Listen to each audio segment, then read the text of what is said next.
And we are live. Welcome, mystery and thriller fans. I'm your on-air host and author, Sara DiVello, and I am so excited to welcome back tonight New York Times best-selling author. She just hit again, the incredible Mary Kubica, here to give us the inside scoop on her brand new book, She's Not Sorry. Mary, welcome back to Mystery and Thriller Mavens. Tell us about this book. Yeah, I'd love to. First of all, thank you so much for having me back on. I'm thrilled to be here chatting with you. So She's Not Sorry just came out April 2nd, and it's the story of an ICU nurse, Meghan Michaels, who she's recently divorced. She's caring for her 16-year-old daughter, and she's trying to get back on her feet, finds that work-life balance, after this divorce. And so she's an ICU nurse, and she's always sort of made it her rule for herself never to get too emotionally involved in her patients' lives, to kind of have those boundaries. But then a patient arrives in her ICU named Caitlin, and Caitlin is unconscious. She's there because it's believed that she jumped from a bridge in a suicide attempt. And Meghan kind of breaks her own rule and finds herself getting drawn a little closer into Caitlin's world when she gets to know her mom and her dad, specifically her mom. She finds herself bonding with her. They're both mothers. They both have daughters. And she finds herself getting a little close to them. And then over time, it becomes more and more apparent that maybe Caitlin didn't jump, but that she was pushed from this bridge. And now Meghan wonders if she's inadvertently let herself get too close to the wrong people and put herself and her daughter in danger.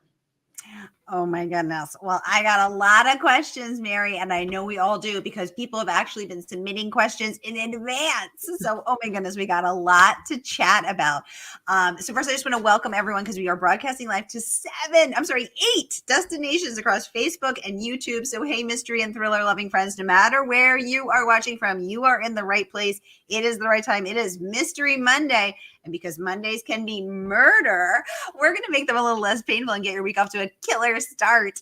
So if you've been here before, you know the drill. And if you're new, welcome, friends. You're in the right place. Here's the drill. Every Monday, I give you my handpicked featured authors, and you get to ask them anything. So ask New York Times best-selling author Mary anything about these characters, this book, her other books, her writing, anything you have been wondering about. Get those questions going in the comments. Sharon is joining us from YouTube. She says, Sara and Amy, I am so thrilled to be here tonight. We're so happy to have you, Sharon.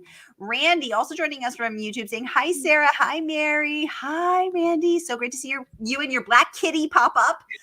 Cindy's joining us from Facebook. She says, hi, ladies. I'm in the middle of this book right now. Okay, Cindy, let us know where you are. Are you literally in the middle? Because I am 2/3 of the way through. So I'm telling you, you got some twisty twists coming up, ma'am. Hi, Marcy, joining us from Hull, Massachusetts. Welcome to the conversation, our fellow mystery writer there. Okay, Mary, let's start. Where the heck did you get this crazy idea? I need to know. Take us back to the moment of inception.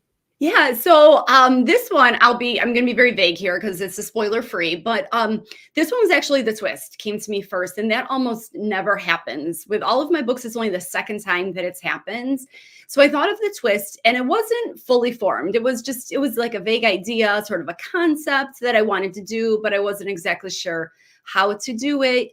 So it was very deliberate. Then I had to, once I figured that out, then I had to go back and, very intentionally create the story of Meghan and all the other things that are going on in her life to help me build up to that twist. So usually I write the total other way. I have my starting point, but I have no idea what the twist is going to be or how the book is going to end. And I build up to that and get to know my characters and, their motivations and their backstory and all of that. And then little by little decide on that twist. But so this was a totally different writing experience, but it was so different, but it was so fun for different reasons, building up to that twist that I already knew. Well, I noticed from page 1, there are a lot of details about being in an ICU, even the medical terminology I was like, oh my God, I feel like I'm there. Like the different names of tubes and beeping things and whatever. I was like, oh my goodness, my sister works in a hospital. I'm terrified of hospitals. There's nowhere I'd rather less be than a hospital, but my sister works at a hospital. She loves it. Tell us about your research process. Yeah. Well, for one, I too do not like hospitals. And I think that they make great settings though for a book like this because they're they're kind of creepy. You put yourself in you don't put yourself there. Nobody wants to be there. But you are, in a very vulnerable position. You're literally putting your life in other people's hands, total strangers' hands. And I think it works both ways because the medical staff too, they're taking care of these patients that they don't know. So I think everybody's kind of in a vulnerable position, which makes it a great setting for a book like this. But I didn't have any knowledge of nursing before this. My mother's a nurse, but I didn't know the, ins and outs of it. So I knew though that once I wanted to set this book in an ICU, that I had to do a lot of research. I had to get it just right. So I did some research on my own, and there really is a wealth of information that you can find online. You can find like blogs out there from an ICU nurse's perspective, like a day in the life of an ICU nurse and things like that. So I started there to just get some of the basic foundation, but I also am really fortunate to have a number of nurses in my life. So I relied heavily on them, and I knew many of my questions were going to totally go into spoiler territory. So I did it kind of intentionally. I asked a few people, a few of these nurses, my very spoilery questions first. I did warn them that I would be ruining the book by these questions, and they were okay with that. They were so happy to help. I was so grateful. But so I asked them my questions, and it was everything from, the medical terminology and things like that, and medication, and, all sorts of things that Meghan might encounter. But it was also just like the daily life, what are the interactions like with your coworkers and your patients? And okay, so you arrive at the hospital in the morning. What is the first thing you do? And so it was all of that. And then I tried to find the balance between, I didn't want this to read like a medical textbook, so I wanted to just pick and choose what I was going to use. Nobody would want to read that. So put enough in that Meghan, sounds like she knows what she's doing, but not enough that it would slow down the pace of the book. And then once I had a really solid draft, then I reached out to the other nurses I knew who I had not asked my questions of. And I just asked them to read the draft, before it was sent off to print, just to go through it and tell me if I had made any mistakes, if there was anything that needed finessing. And that was just so helpful. There's just really nothing as good really as talking to somebody who works in that profession and just telling you, what it's like on a daily basis.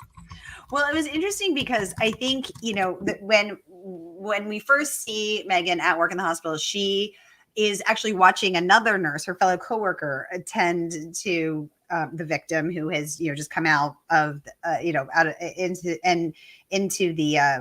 the ICU, and the other nurse is saying to her, dishing the hot goss, as to who this woman is, and kind of like, oh, can you, she, poor thing, she must have jumped or whatever. And then there's this really tender moment where she's watching her, go into the room, and she's stroking her hand, and she's, "What happened to you, honey? What happened to you?" And it was such a lovely moment, demonstrating the care of nurses, and also the curiosity of, if someone can't speak and has been so badly injured, of course we do wonder what did happen to you, and unraveling the mystery of that. Right. Oh, absolutely. I can't even imagine, what it would be like to be a nurse. You go into it because you want to care for people, but I think it would be so incredibly emotionally draining taking that all on. Yeah, exactly. Cindy says, "I am at 52% of this book, and I am starting to guess the villains." Ooh, okay. Cindy, we're going to need you to report back and tell us if the villains that you think you are guessing actually are those villains, because I will be very curious. So pop over into Mystery and Thriller Mavens and report back. That's where all the good tea is spilled, all the good the hot goss is dished, and let us know if you were right, because I will be very curious. You're probably better at guessing than I am. Catch a Clue, aka Wendy, joining us from Facebook, saying, "Hi ladies, I am so excited to be here tonight. We're so excited to have you, Wendy. Thanks so much for spending your Monday night with us." Oh, Cindy says she is pretty good. Okay. I'm in a book group with my friends from Australia, and I am the person who never guessed the twist. I'm literally like, I don't know if I live under a rock, but I'm like, what? I never saw it coming. I think that just means the author did a good job. Okay, Cindy, you and I are going to talk later because I want to know what you know. You guys, Mary is coming on to spill the tea and take all of your most pressing questions about this book, which just came out and has already hit the New York Times. I'm so happy. What an incredible and well-deserved honor.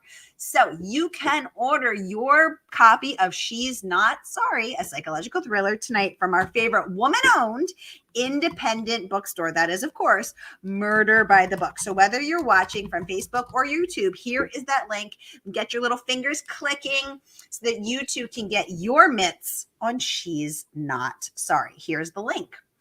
While you're ordering, let's get back to some of these questions. Marcy's saying she never guessed the twist either. Okay, thank you, Marcy. Thank you. At least I'm not alone. Ooh, we have a mystery user, very on brand. I love it. Saying hello, Sarah and Mary. Hi, friend. Sharon wants to know: did you do a lot of research on traumatic brain injuries, TBIs? Yeah, I did do quite a bit because Caitlin, our patient, does have a traumatic brain injury. So I did quite a bit. I also spoke to these nurses that I knew to get information from them and how it's treated and things like that. So it was so helpful to get their perspective and to be able to work that into the story. What was the most surprising thing you learned about TBIs? Gosh, that's such a good question. It comes up. I think for one is just, well, let's talk about comas. I guess that there are various state levels of comas. You can be like completely out of it, or you can be a little more conscious. And then there's a condition, and now of course what it's called is totally leaving my brain, but there's a condition where you can be essentially your mind is very much awake, but the rest of you is you're very sickly paralyzed, but it doesn't appear that you're conscious at all. And I'm totally blanking on the name of it now, but I did mention it in the book. It's used towards the end of the book.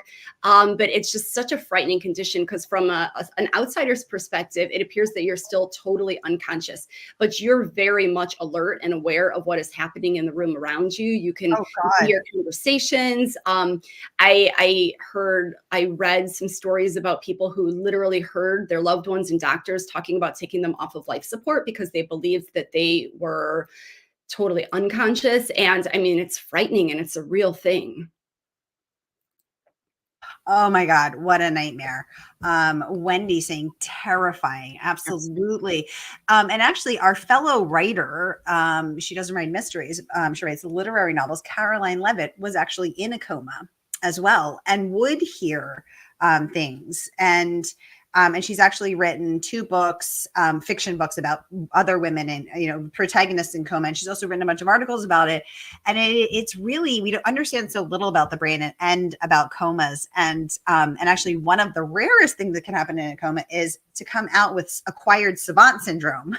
So one guy came out and could speak fluent Chinese, but had never studied Chinese in his life. And one guy came out and could play classical piano at the level of a world champion. And one guy came out and thought he was Matthew McConaughey and didn't understand why his agent wouldn't call him back. And so it is really amazing what the brain can do. Is amazing. And that's like inexplicable. How can you even explain that you come out of this coma and you can speak Chinese, or that makes no sense, but it's amazing what the brain is doing.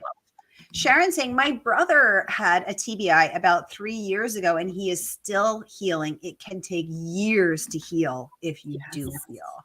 Oh, well, Sharon, we are wishing your brother a speedy and complete recovery. Cindy saying, as a Chicagoan, I loved all the local locations. I knew the bridge. Wait, that's a real bridge? So it is, yes. As soon as, I knew the setting for the book, I chose a bridge. I did some research. The bridge that Caitlin falls off of, that's a real bridge? It is. So in Chicago, it's called the 18th Street Pedestrian Bridge. And, I used it just as inspiration. I never call it the 18th Street Pedestrian Bridge. I didn't think in the book, but I found it and I used it as inspiration. But anybody that knows Chicago, I think would be able to figure out what it is. And then, I went there and I stood on the bridge and I watched the trains go by, and I stared at the skyline in the distance, and Lakeshore Drive, it runs right adjacent to Lakeshore Drive. So you can hear the cars going by and see the cars going by. And it was, I as a writer, I think that there is no better research than being able to just like put yourself in the setting as much as you can and just absorb all those sights and sounds that you're not going to get from a Google search. Oh my gosh, Cindy, thanks for letting us know. It never even occurred to me that that was the real bridge. So I just want to make sure I got it. It's the 18th Street pedestrian bridge. Correct. Okay. Any other little Easter eggs in there that us I've been to Chicago probably at least 6 times, but anything else that us non-Chicagoans would not know that these are real places that you wanted to weave in there? Yeah, so the hospital where she works, if you're from Chicago, it's again, I don't ever refer to it by name, but if you're familiar with Chicago, I definitely refer to the intersections around it. But it's called Illinois Masonic Hospital. When I lived in the city for a couple of years, right? I'm in the suburbs now, but I lived in the city for a couple of years right after college, and I actually had a doctor in that hospital, and I lived in the neighborhood right around where Meghan works and lives, and so I was just very familiar, with the area. It's an area that's really near and dear to my heart. And so, yeah. And then even her apartment, I always go, usually when I'm writing a book, I'll go like on Zillow and I'll find, a place that I want to be hers. And so I did. I found a 3 flat that I thought, well, this would be a perfect place for them to live, and that too, I looked at it online, I looked at pictures, things like that. But then as I was writing the book, I was like the creepy stalker driving back and forth, and running this 3 flat, like taking it all in, and what's in the neighborhood, what's the street like. So I use a lot of real things to just make it feel so much more authentic when I'm writing. Wow. I think that is so cool. Russ joining us from Facebook saying, I loved the new book. You do a great job of creating numerous twists and turns without losing the reader. Too often, novels get complicated and tough to follow. Russ, that's a really good point you're bringing up, because I feel like there's a trend. Mary, tell me what you think. I feel like there's a trend in our genre right now where the art of the twist, the thrill of the twist, is almost getting prioritized of, from the readers, can she get us? From the writers, can it get you? And it's, and sometimes, to your point, Ross, I think it either becomes too tough to follow or it doesn't actually make sense because they're just so focused on the twist. Mary, what do you think about twists? Yes. Well, thank you for that, Russ. I really appreciate it. I think, twists, readers are so smart, for one. So, writers really have to think long and hard about those twists. There are also just so many incredible writers writing in this genre right now and constantly thinking of new incredible twists and raising the bar. So it's getting harder and harder to constantly surprise the reader. So one thing I do often try to do is have more than one twist. I might have like the one big twist, but I try to include a lot of other mysteries in there. So that way, if you figure something out, hopefully you don't figure it all out. There are still surprises in there for you. But I definitely, I always keep in the back of my head that these are complicated stories, but I don't ever want to overcomplicate anything, because you want the reader to just lose themselves in the process of reading and not have to overthink. I know that there are some times that I'll read a book that has a lot of characters, and by chapters 2 or 3 or 4, I want to get out a notebook and start writing down who all these characters are, because I'm having trouble keeping track. And that's something that I never want to do to my readers. I just want them to lose themselves. So I try to keep, as few of characters as are really, really needed to tell the story, and to just really try and be very thoughtful about the way information is presented so that the reader can just absorb it and it can be a part of their story, and they don't have to work too hard for it. I love that, Mary. I love that. Thinking of the reader. Sharon wants to know, what surprise did your main character bring to the book that you just didn't plan on? What a great question. That is such a great question. So I knew, again, I knew the twist. So I knew some things that were going to happen at the end of the book. But still, I'm totally not a plotter. So I start writing. I don't outline anything. I just start writing, and you kind of see what my characters are like. I let them reveal themselves to me and then see where their story takes me. So even though I had the ending, there was so much to discover about these characters. So again, very vague. You'll have to pick up on this when you read it, but there is a secret that the main character Meghan tells her friend Nat probably about 2/3 of the way through the book. And that I had no idea. That took me totally by surprise. Wait, so when you say it took you totally by surprise, walk us through that. You're just typing away, and then you're like, and then you hear Meghan say, "Psst, Mary, like, I have a secret.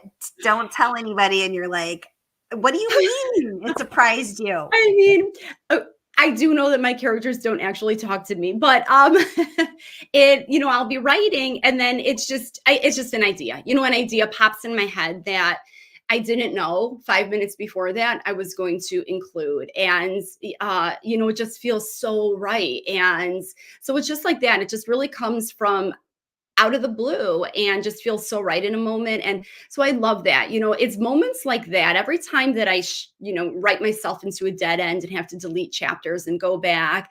And I think to myself, if only I would outline, I could avoid moments like this.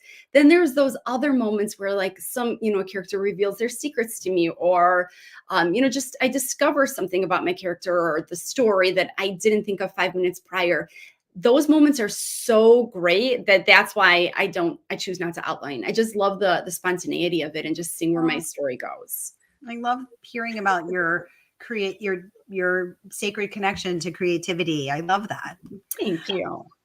Jennifer, welcome to the conversation from Facebook, says, I'm so excited to start the new book in a few days. Yay. And now, y'all, thanks to our favorite woman-owned independent bookstore, Murder by the Book, you guys can get your mitts on it too. So here again is that link, whether you're watching on Facebook or YouTube.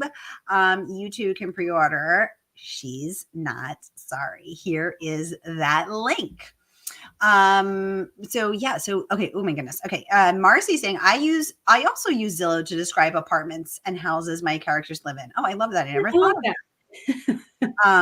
Randy saying you should have used the creepy bridge that goes over the Des Plaines River on I-80. I hate driving over that. Ooh.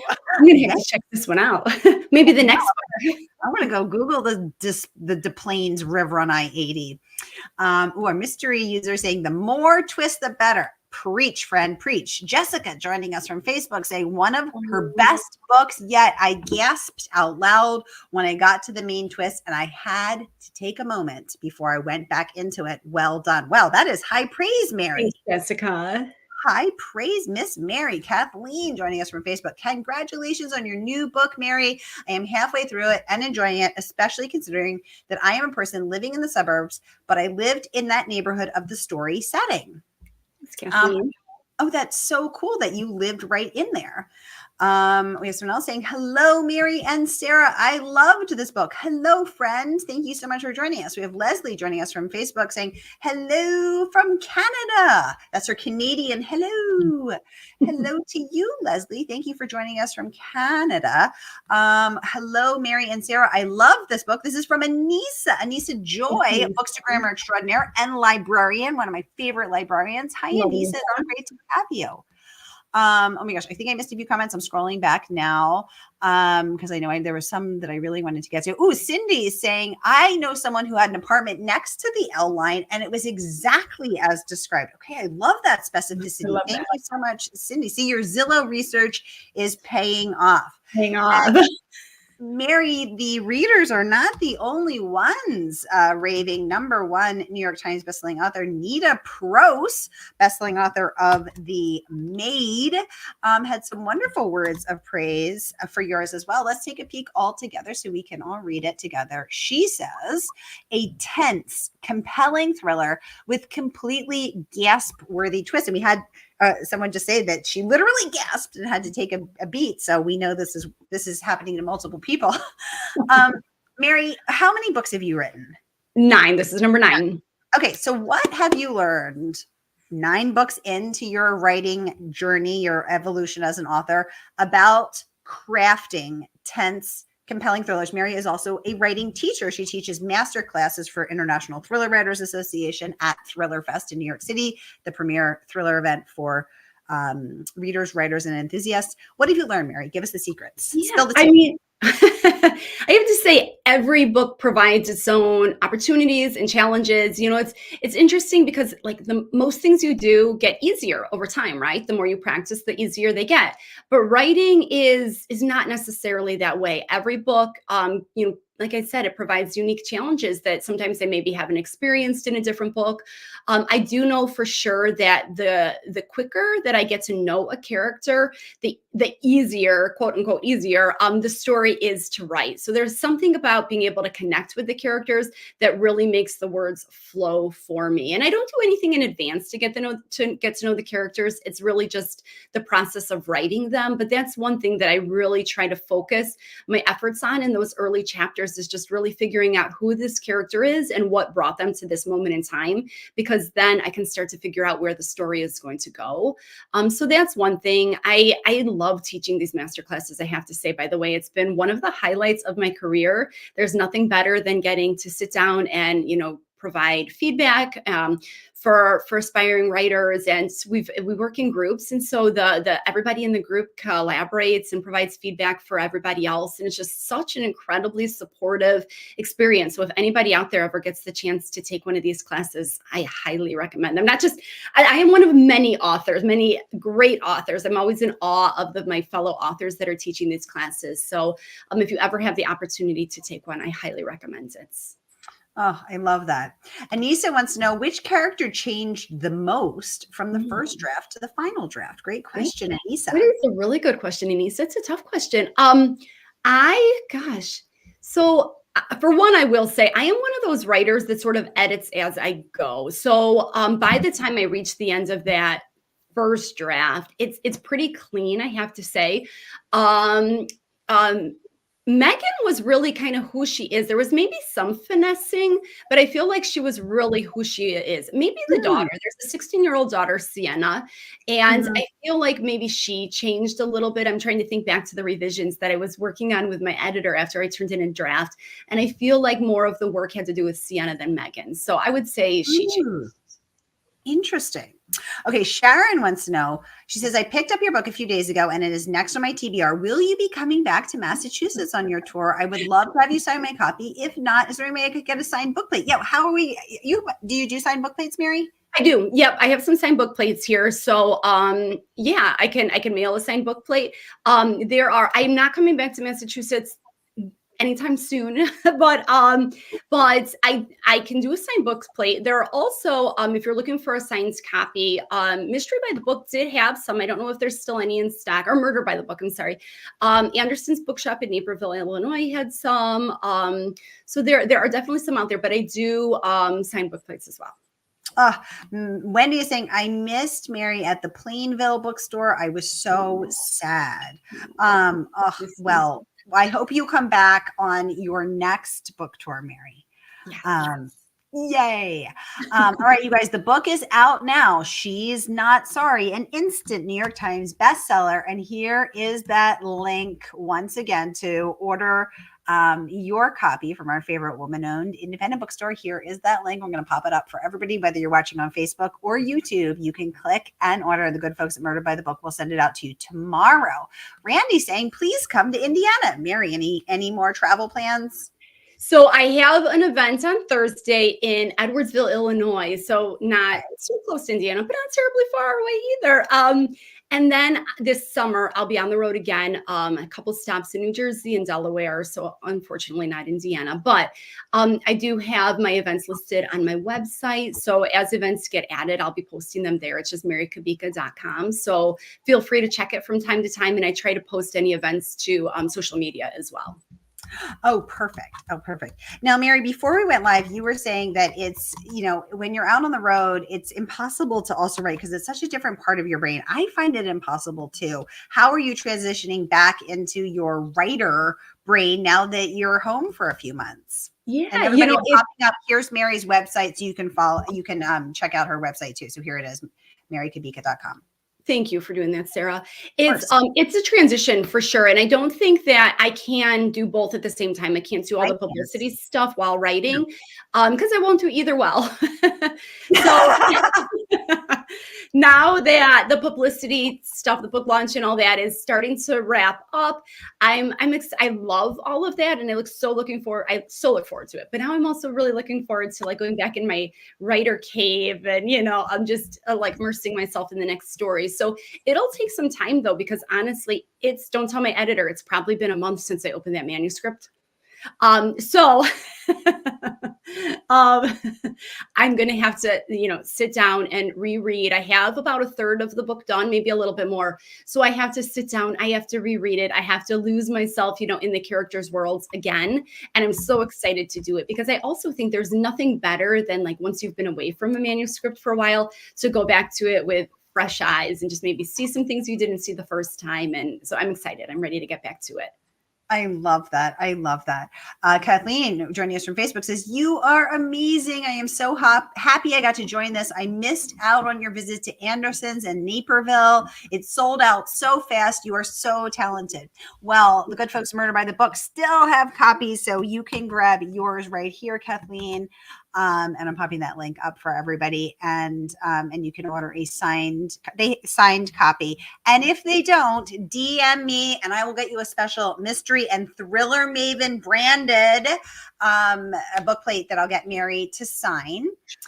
So just DM me on Facebook and or Instagram or Twitter or TikTok or Threads or any of the things, and I will get that right over to Miss Mary.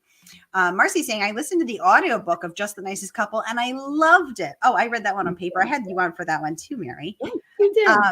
Tiffany saying, "I can't wait to get my hands on the new one. Yay!" Well, thanks to Murder by the Book and Mary, you can. So here again is that link. Randy saying, "What was the name of the bookstore in Naperville?" Anderson's? Anderson's, yes. Yes. Okay, perfect.